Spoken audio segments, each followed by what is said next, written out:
Well, hello there, gun aficionados. Welcome back to By Sword and Musket, our channel where we look at, investigate all kinds of arms and armour, mainly guns, which we can collect here in the UK. Today, we're going to have a look at a particularly interesting pair of pistols by an English maker, cased, in fact, in the French manner. So they may not have been cased by the actual maker, they might have been done later. But the manner in which they're cased is a hint as to where they have spent their life. So let's have a look, see what we've got. As I mentioned, the manner in which they are cased is something to do with their history. Here we have a pair of almost giant percussion pistols. They have sighted barrels, heavy Damascus barrels, approximately 1.25 inches across, and they were made by Clough and Sons of Bath. You can see that they are fairly massive. They are in fact rifled, extremely finely, carefully and cleverly rifled.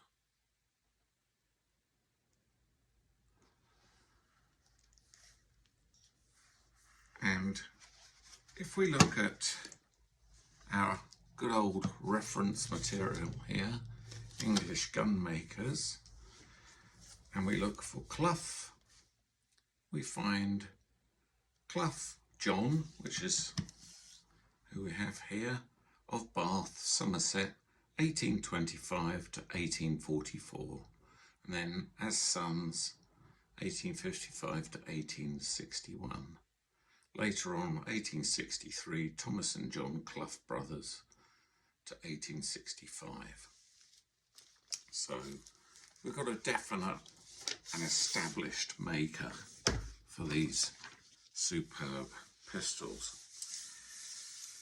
Now, we also have with them, as a hint of where they have been, this is actually a photocopy of an original document which I have in my possession, and it appears to be some form of receipt for the handing in of the pistols.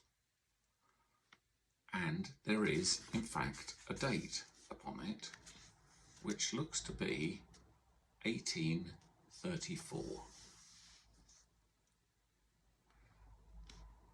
which would fit nicely with the existence of the maker.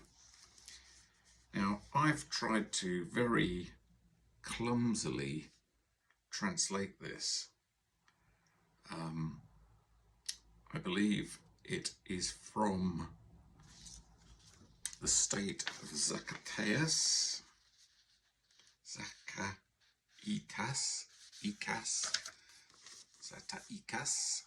that's Mexico. Now, why would someone have to hand in their pistols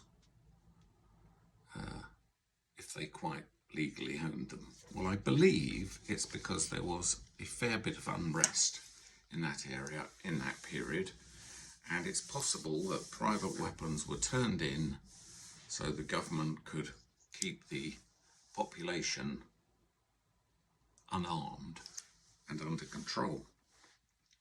But it would have had to have been a fairly wealthy individual to send for a pair of pistols from Bath in Somerset to be made specifically with such heavy barrels and then be sent around the world to Mexico. That in those days was no mean feat. So I believe these probably belonged to a landowner or gentleman who, because the government, the main government, was worried about separatist feelings, asked for these to be handed in. Now it just turns out that if you look a year later beyond the date on the document, we find that there was in fact a battle at Zacatecas, the Battle of, in which the president, Santa Anna, actually went down and fought and conducted the campaign and in fact won the campaign, and then let his soldiers ransack the city as retribution for them daring to rise up against him. So let's have a look at what we've got here. Well, they're pretty heavy. They both individually come out at weighing 4.5 pounds. So each pistol weighs 4.5 pounds. Now, as you can see, that is enabling me to hold them fairly steadily. And that's the idea. The more steady, the more heavy you are, the more steady you are in the aim. But whether you can hold them at arm's length, take aim with 4.5 pounds of Damascus steel in your hands, I think you would have to be a strong man to pull that off. So probably a fit and healthy gentleman who rather fancied himself as a target shooter. Both pistols are identically produced to the same superb high quality. We have, as mentioned before, a tiger stripe Damascus barrel, inlaid foresight. There you are, you can see the rifling much better there. Engraved along the top, Clough and Sons, Bath. We have a platinum line around the breech, beautifully engraved once again, very fine. Unfortunately, plain, unengraved silver scutcheon.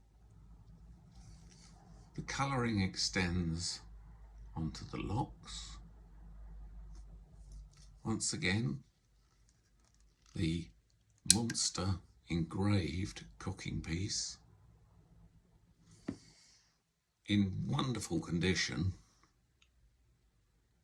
Do not really look like they have been fired due to the high condition of that percussion nipple. Very little corrosion or damage in the firing area. You've got a spurred trigger guard, which obviously gives you a little bit more of a grip to hang on to this monster.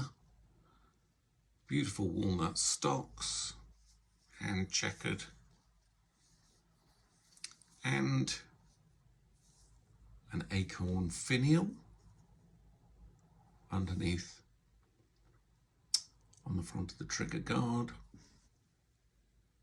Once again, beautifully engraved here, and the colour is still over this. I hope you can see that there. And the serial number of these pistols, which is 11. This one is number 1184. The other is 1183. So, whoever ordered these was very serious about their target shooting. I have a ramrod for the loading of. Half-length stocks ending in an ebony cap.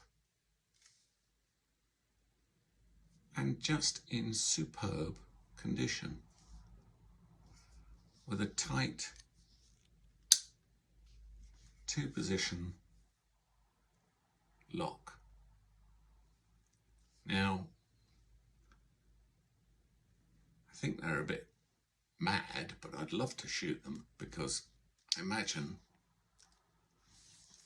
that with a bit of practice one could keep a very steady aim with these pistols. They're approximately 52 caliber, and they come in this case, which is lined and packed out in the French style, which I believe the Mexicans probably would have appreciated more than the English style. Once again, with all cased pistols, we have all the parts required to load, clean, service these pistols.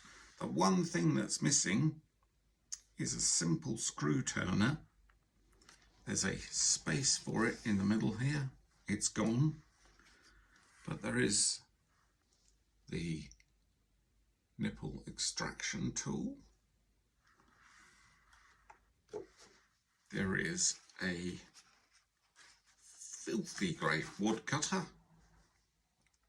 which would obviously provide a wad which would surround the ball completely. It says best stamped into this.